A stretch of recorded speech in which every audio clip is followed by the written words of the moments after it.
not off the microphone, so we're gonna have to start again. And that sucks too, because that was a good promo. That was a good promo. Now I gotta get back into my intro mode again. What's up to all you marks out there, and welcome back to another exciting episode of the Exposed Turnbuckle. You look to my life, and there is... Wait a second. There is no co-host. Why, you say? Because my co-host is fragile like graham crackers. He is balls deep in some sleep, dribbling on some drools, got his sleep medication in, muscles relaxers. He is level 5 out right now. But, lucky for you guys, I pulled an Enzo tonight. I called in a favor. And it ain't the big show. It's way better than that. I have for you James from Dat Ass Podcast. What's up, James? How you doing, Patrick? Thank you for having me. I appreciate it. Oh, of course, man. Huge honor. Big fan of you and Tiffany, as you know. Thank you. I'm a big fan of yours. I get that ass. There was some candidates tonight. Dude, for real. Every time Alexa Bliss comes on, I have to look away for a little bit because I just can't handle it. It is extraordinary, to say the least. So, this was the follow-up show to Extreme Rules, and was it a little bit better than the pay-per-view? In my eyes, yes, but there was a lot of things that I really didn't like, and there was a lot of things that I did like. When it came to the wrestling aspect, really wasn't much to write home about for this show. This one was really about hit or miss promos. Some hit it way out the park. Some of them bunt foul, and then the catcher just does a sprawling gymnastics. Boom, you're done. You're out. This was just, it was all over the place, really. This Raw dragged and dragged. There were about 2 good segments on this show tonight. About 2. I can't, maybe as we go through it, maybe I'll find something else. But 2 are sticking out to me, and a bunch of pointless things that don't line up to anything as far as I'm concerned. I would agree. Wasn't a lot of things weren't really transitioned very well. Some of the matches had some questionable finishes, but we don't want to give you all of it just out. We want to slide it in. We want to go easy, you know what I mean? Can't just go level 5, rager on it. We got to ease it in. We got to get you going. Exactly right. You got to romanticize. You got to get on the James. You got to get on the James tip. All right. So, Raw opened up with a typical Bray Wyatt promo, saying basically, yeah, that's what I was thinking too, bro. It's terrible because I really want to like this character, but there is no mystique about this character at all. There's nothing left to the imagination. He's ABC. Ever since WrestleMania 30, that was the moment they screwed up Bray Wyatt against John Cena. They had a chance to recover against The Undertaker, and they screwed that up. They buried him last year at WrestleMania 32 against The Rock, as The Rock and Cena buried the whole Wyatt family, and they have never recovered. And Bray Wyatt comes out every week, and he spouts out these promos, and he loses. And he spouts out promos, and he loses. And sooner or later, it gets to the point when the audience just doesn't care. Agreed. I mean, alright, so first off, why would you get behind a wrestler who does nothing but lose, and he doesn't even have his family anymore? He can't even keep his family together. Why the fuck are we gonna join your flock? You know what I mean? Braun Strowman has surpassed him in less than a year. I'm not finished with you yet. The line of 2017. Absolutely. All right, so basically, Bray went on to his mindless jibber jabber, then starts calling out Roman, and you don't do that in Roman's yard. Boom, cue that music, and to my surprise, there were a lot of cheers. I don't know if they were fabricated, they seemed legit, but there was definitely a lot more cheers than boos for Roman.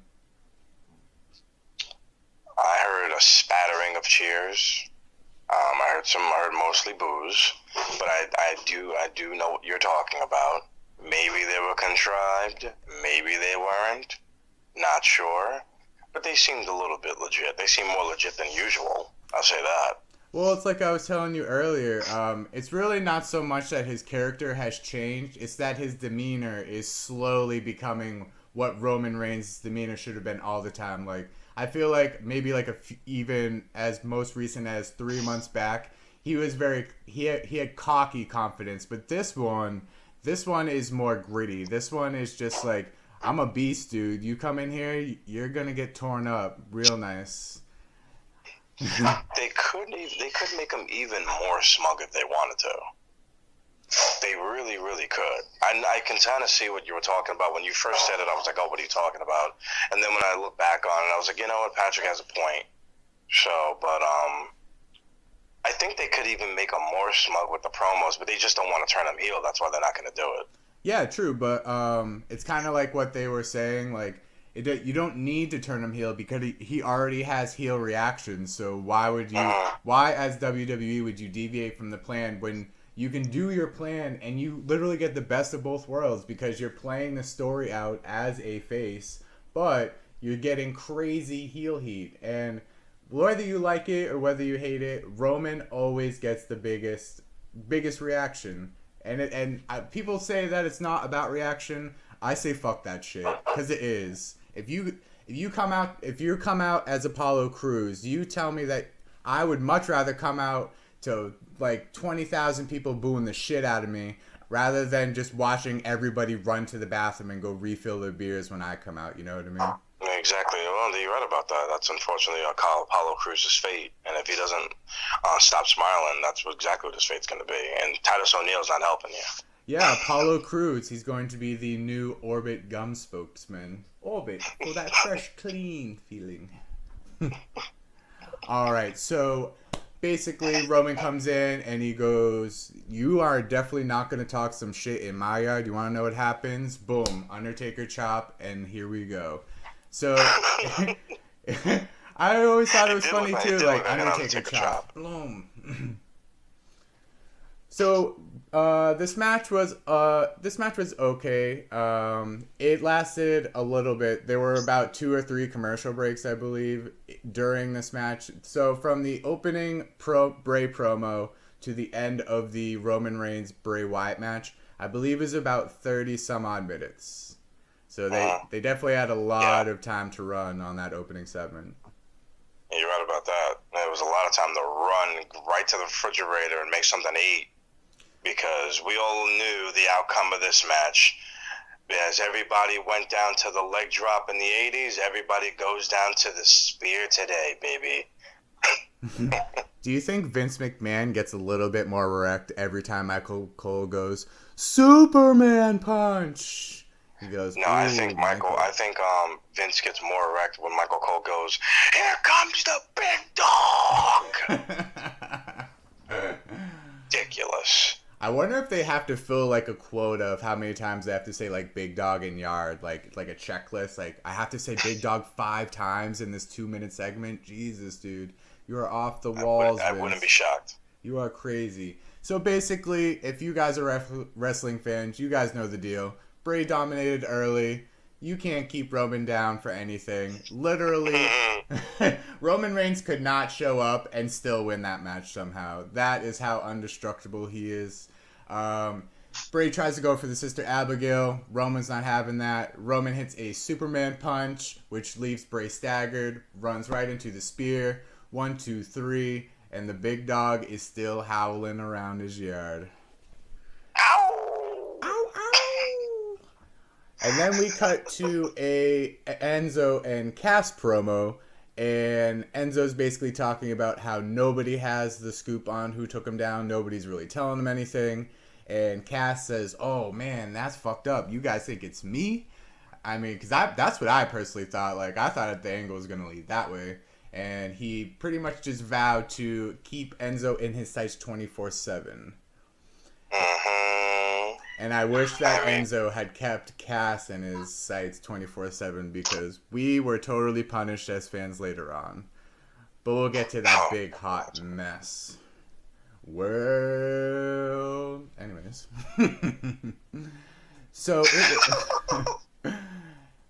we cut to a recap of Alexa Bliss and Bayley.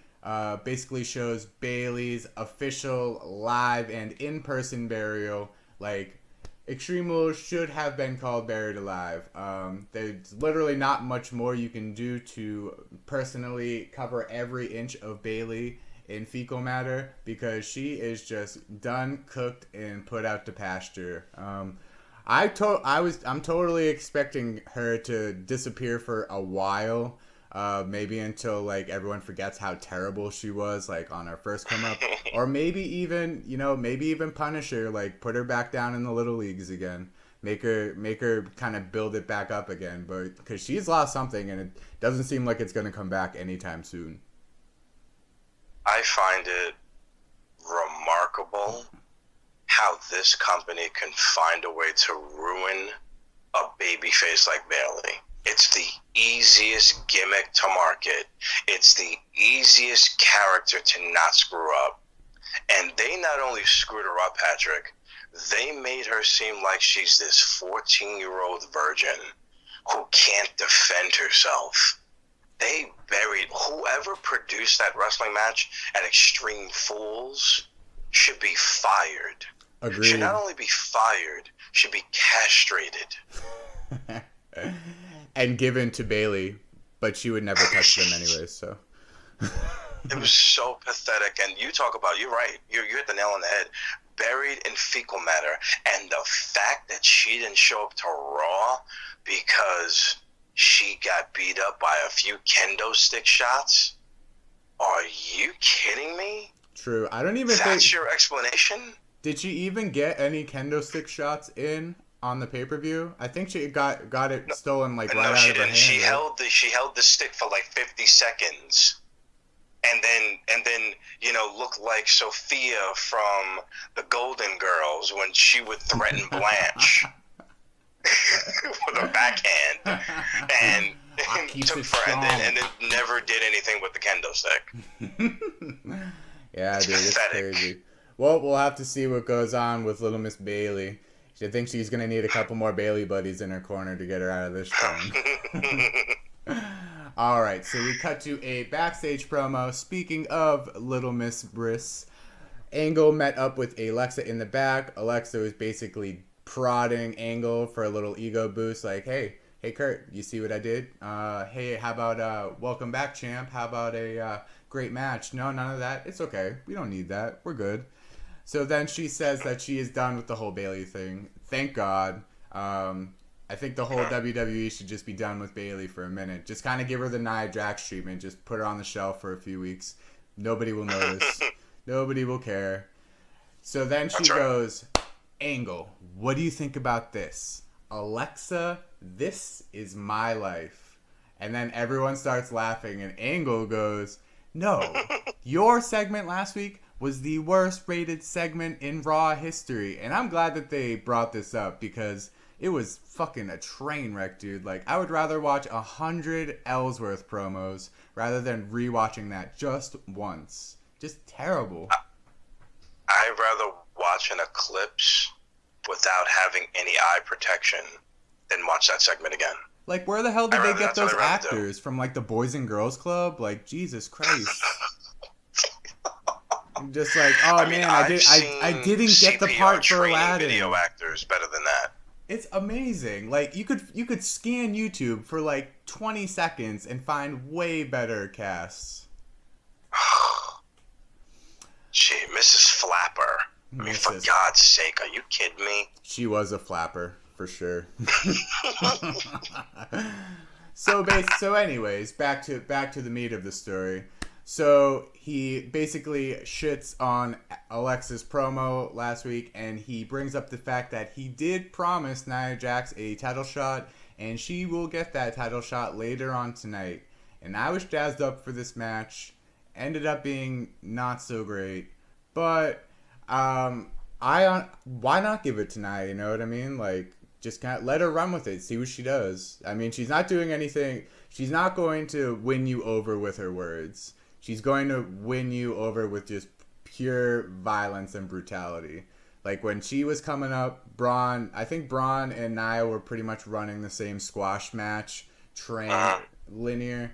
So exactly the same thing, just kind of kill everybody. And, you know, we'll get into it later, but she's on the right track. And then we get to Elias Samson. And what is your take on Samson? You know what's funny? For some reason, when he was in NXT, I didn't fully hate him, but NXT didn't do a lot with him. But I felt that he really had a dimension they could have opened up with him. Here on the main roster, I kind of love the fact that he's so hated and people just want to see him go away, and he just sings and he says hold the applause. It kind of like brings me back to like old school heels that would do that.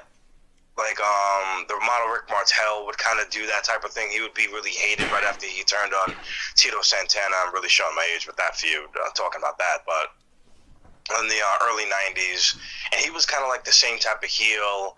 You know, he would like walk around and act like he's the most handsome thing in the world, and then everybody hated him to death, and you know, so it kind of reminds me of the same type of heat.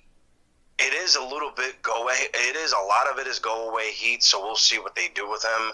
They really have their work cut out for him, but I think he has a future because he already is garnering a good reaction. Mm-hmm. But if they misstep, it's going to be nothing but go away heat, and he's going to be drowning. Yeah, I honestly, like, when he sings, it just sounds like gibberish to me. I'm really not paying attention to the words. Like, a lot of his songs, like, don't make sense to me. And so I'm just not cool on that aspect. I think that they do have something with him because his character is so unique. What I'm worried about personally is that WWE Creative is going to start force-feeding him some shitty-ass songs. And people are just going to get annoyed, and people are literally just going to... They're going to boo so loudly that he won't be able to get anything out, like, ever. Well, that's what started happening in NXT. That's what started, like, toward the end of his NXT career, that's what really started happening. People started booing really, really loudly to the point where, like, he couldn't get the songs out. Yeah, for sure. We're definitely going to have to keep an eye on that. So he said he has a question for the fans. Who wants to walk with Elias? And he's like if Triple H and like Seth Rollins had like a wrestler baby, that would be Elias Simpson. Like he's like a little bit of both. So he's rambling on, he's doing his song, and Mr. Snoozefest himself, Dean Ambrose, comes out. Oh, God. Ambrose says, enough of this shit, attacks Samson, throws him over, and then he announces that he wants The Miz some more. Like, yeah, we need to see more of that feud. Yeah, I mean, because we haven't seen 9 million things about this feud already, and it's just like, dude, just go away, man. Just go away. Like, please. He should just be one of those, like, announcers, or, like, one of those interviewers in the back. You know, just be like a super cute hosting couple with Renee. You can sit there and you can replace that horrible Brillo head guy that was on the fucking commentary table on the kickoff show yesterday. That guy is just annoying to listen to. I hate that dude. Oh, God. He is a piece of garbage. Miz pops up on the screen. He goes, hey, up here. You know where the champions are? Up here. And he goes, there will be no rematch. This is the time to celebrate the new Intercontinental run of The Miz. Then Samson comes from behind, hits that swinging neckbreaker on Ambrose, and that was Samson's little push. So really kind of had nothing to do with it. Maybe they're going to kind of push Ambrose that way after The Miz is through with him. But he gets in a tiny bit of offense, and he gets to walk off. So that's all we saw of the Drifter today. It was better than the pay-per-view. Actually, I heard Jay was telling me that the reason that Samson was even out there last night is because the women's match ran so short because they were kind of punishing them for that shitty promo. So they cut the ladies match super short, so they still needed filler time. So that's why Samson just came in, did his random song, and then nothing progressed out of that. So apparently that's the backstory on that. Interesting. All right, so then we cut to a back promo, and Ambrose is begging for... You still with me? What'd you say, sir? What'd you say? Friggin' Tiffany and Canadian Basement trying to get me into that scat. Oh yeah, they're trying the same thing with me. Yeah. Yeah, just be like, yo, busy. We'll be there in a minute. Like, let Yeah, us seriously. run. Let us run, Tiffany. Y'all killing our moods. This is Ebony and Ivory making sweet Yes. harmonic wrestling knowledge, baby. Ooh, yeah. All right, so Angle says that Ambrose is not getting his rematch tonight. He tells Ambrose to take the night off. You know what, better what? Just leave the building. So Ambrose goes, all right. And we've all seen this a million goddamn times, especially specifically used by Ambrose. I'm pretty sure he's done the sneak in angle about like 8 or 9 times already in his career. First of all, this thing really bothered me because it made Kurt Angle look like a complete prick. First of all, Kurt Angle said these exact words. He said, I can't deny the Miz celebration tonight. The Miz and his people have given this time, have afforded this time. Are you the general manager of Raw or not? Exactly. And what's the angle on Stephanie? Maybe I missed that, but why is she like gone? Like, or like storyline wise, why is she gone? She hasn't been seen since she went through the table at WrestleMania. Oh yeah, that's what it was. Which, by the way, this whole text reveal, I guarantee you, like, they're trying to really make you interested and really, like, make you really, what's going on with the text messages that Kurt Angle's talking about. And it's really personal. Let me tell you something. This is WWE we're talking about. This is not the WWE of the 90s or the WWEs of the early 2000s. No, you have to remember, this is the 2007 WWE. What is the dumbest thing possible that they can do in a mystery? Of course, it's all leading back to Stephanie McMahon coming back. That's exactly what it is. Why is Corey Graves involved in this angle, though? I don't get that part. Because it goes down much easier if Corey Graves is involved. That's what gets the fans intrigued because they know that people like Corey Graves. So they go, oh, anything that Corey Graves is involved with, it must be good. And then everybody will realize in the end and want to vomit in the end when they see that it's all leading to Stephanie McMahon coming back. Yeah, true. Can't wait to see her. Man, she's looking so... she's getting, like, better with age, dude. That is one... She is. That is one She is beautiful looking female. real good, I gotta say. She's keeping it together. Yeah, it's that Triple H workout, dude. He's keeping that whole family friggin' tip-top. They're doing that on it. Those post-workouts, that on it. All right, so now we're going to get into what you would probably agree to as one of the best parts of the show, the Samoa Joe promo. Finally, a good segment. Oh, a yeah, segment dude. I can wrap my arms around and care about. We're going to caress this, and we are going to hold it like our firstborn right now. Yes, like Mustafa held Simba when he was born to the light. Oh, way,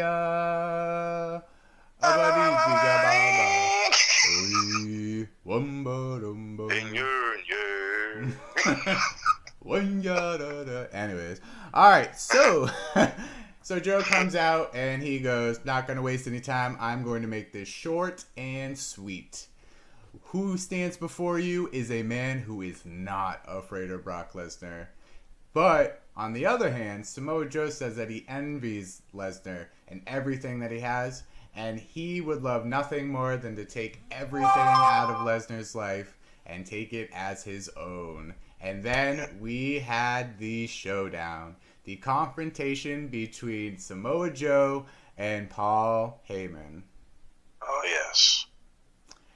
This was awesome because I was waiting for this confrontation And this is one of the reasons why I wanted Samoa Joe to win at Extreme Rules, because we can get Paul Heyman and Samoa Joe, two people out of the very many, only the two that never sound scripted when they talk.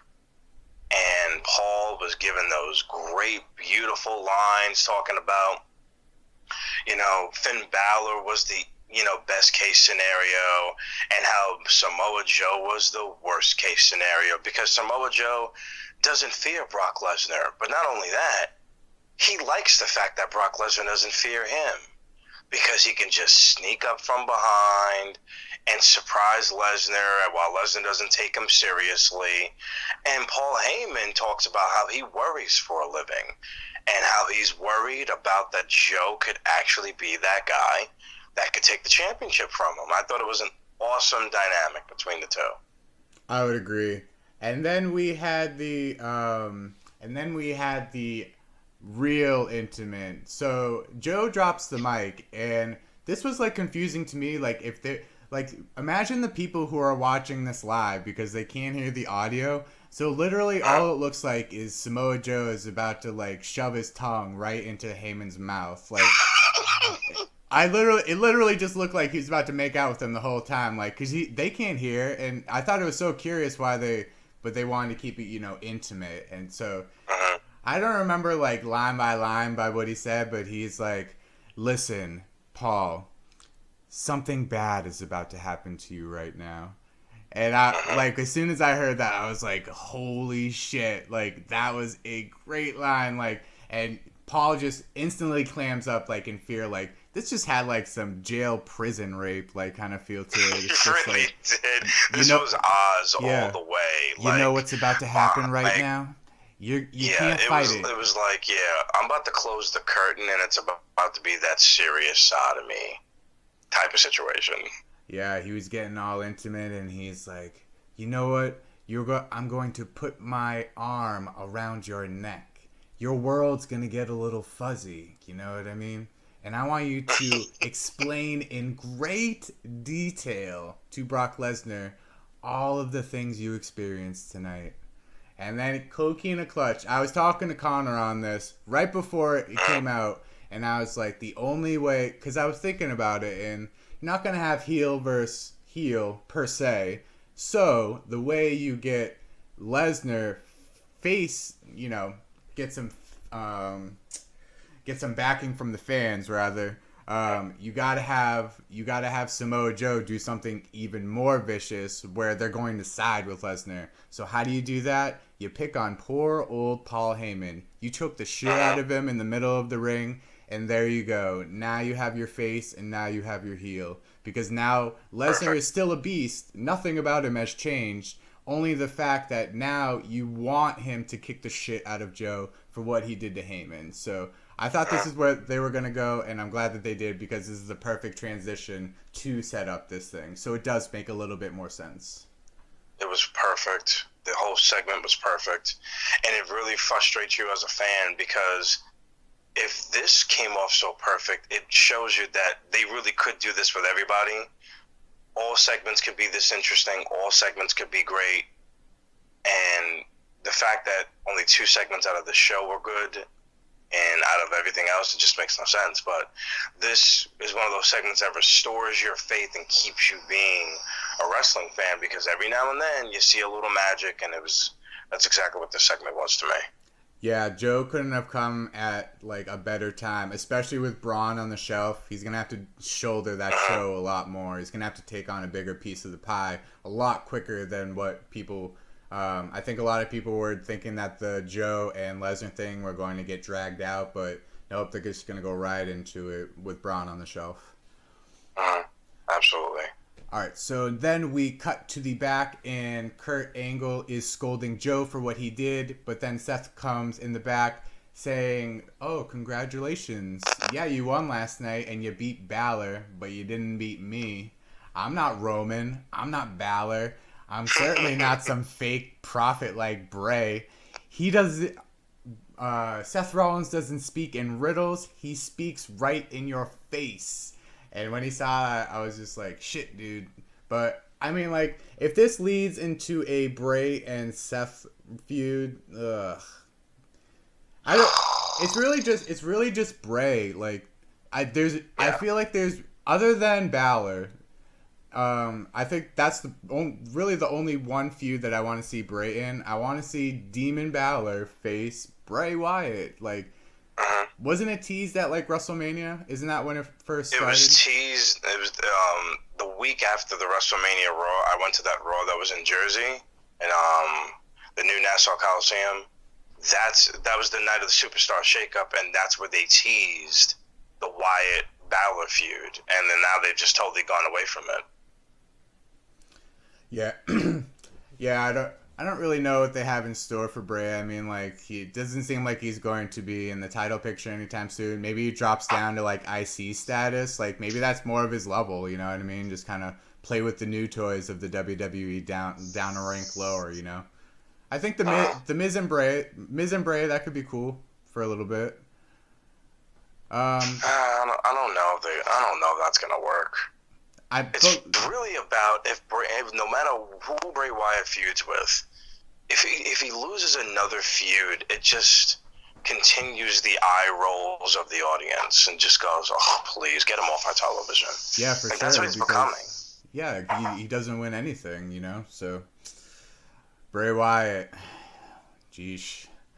All right, so next we had a glorified tag team squash match. We had the newly branded WWE Tag Team Champions Cesaro and Sheamus taking on Heath Slater and Rhino. And don't laugh, because he's got kids.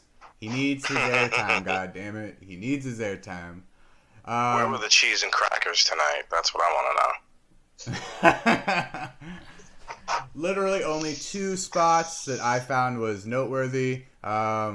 I liked the Cesaro mocking the Matt Hardy on the top rope when he delivered an elbow. Thought that was hilarious. And there was no reaction from the crowd whatsoever. And he's just like, dude, come on, that was gold. That was good stuff. And then Sheamus hits the bro kick to Slater, and that's your match. Thanks for playing. See you maybe like a month from now on Raw, Heath Slater and Rhino. Maybe you'll have a quick little backstage thing going on, but just a quick little feeder, you know, get the new tag team, get them some steam going on, and but who do you think that they're ultimate? You think they're just kind of biding time until the Revival come back? Exactly what they're doing. They're just biding their time. They're waiting for Dash Wilder's jaw to be healed. This is one of the downfalls of the brand split. This is one of them, because when a team is injured, there's nowhere else you can go in a feud because you only have 4 tag teams. Yeah. And there's only really 2 or 3 tag teams you want to push, and that 4th tag team is really a jobber team. So when you see at this point, like Cesaro and Sheamus, if everything was all together as whole, you probably could have feuded them with Breezango. You could have feuded them with peeled them off with the Usos, or you could have done anything else. But now you're hindered, and you have to wait for a tag team to get healthy because you're uncreative and you don't know what you're doing. Yeah, for sure. It's like the same thing that SmackDown did with American Alphas. Like, what the fuck happened? Like, there's an APB out for them. I saw. I don't know where they went. I saw an article, something saying about